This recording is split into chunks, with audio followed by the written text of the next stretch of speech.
यह संपादकीय डिक्टेशन 100 शब्द प्रति मिनट की गति से अमर उजाला समाचार पत्र के संपादकीय दिनांक 23 जून 2025 से है। यदि यह आपको अच्छा लगे तो लाइक, शेयर और सब्सक्राइब अवश्य करें। रेडी।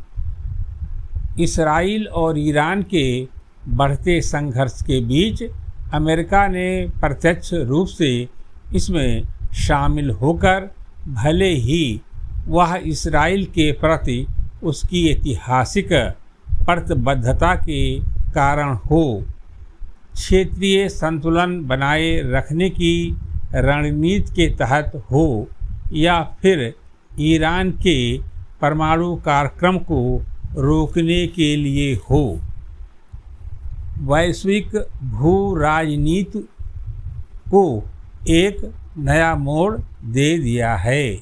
दरअसल अमेरिका ने रविवार को ईरान के 3 अहम परमाणु ठिकानों फोर्डो, नातांज और इस्फहान पर हमला किया और चेतावनी भी दी कि यदि ईरान शांति नहीं बरतता तो उसे इससे भी बड़े हमलों के लिए तैयार रहना होगा।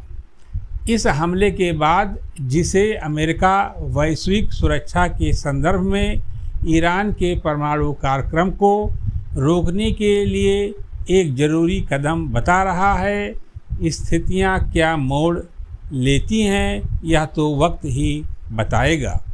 पर इसने यह तो स्पष्ट कर ही दिया है कि युद्ध अब केवल 2 देशों तक सीमित नहीं रह गया है।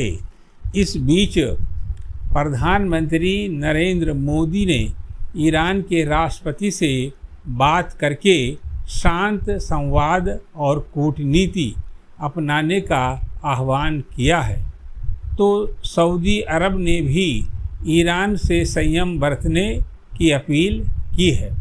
हालांकि अमेरिकी हमले के जवाब में ईरान ने जिस तरह से इसराइल पर अब तक का सबसे बड़ा हमला किया, उससे शांति अभी दूर की कौड़ी हो ही लगती है। पैरा उल्लेखनीय है कि ईरान के परमाणु कार्यक्रम को लेकर लंबे समय से अंतर्राष्ट्रीय समुदाय में चिंता बनी हुई थी।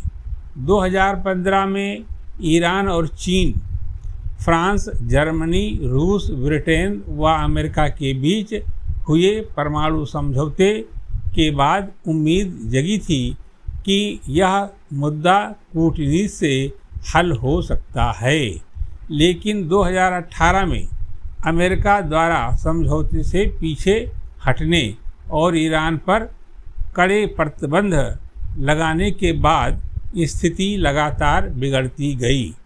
ईरान ने जवाब में अपने यूरेनियम संवर्धन को बढ़ाया, जिसे पश्चिमी देश परमाणु हथियार विकसित करने की दिशा में एक कदम मानते हैं।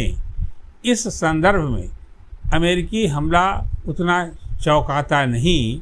हालांकि तेहरान की प्रतिक्रियाओं को देखते हुए इसके दूरगामी नतीजे चिंताजनक जरूर हो सकते हैं, खासकर तब जब रूस और चीन जैसे ईरान के रणनीतिक साझेदार देश अमेरिकी हमले की निंदा कर चुके हैं। भारत के संदर्भ में देखें तो यह स्थिति अत्यधिक संवेदनशील है। एक ओर 90 लाख से अधिक भारतीय पश्चिम एशिया में कार्यरत हैं, तो दूसरी ओर अमेरिकी हस्तक्षेप के बाद अगर युद्ध लंबा खिंचता है या तेल आपूर्ति बाधित होती है, तो इसका सीधा असर हमारी अर्थव्यवस्था पर पड़ना तय है।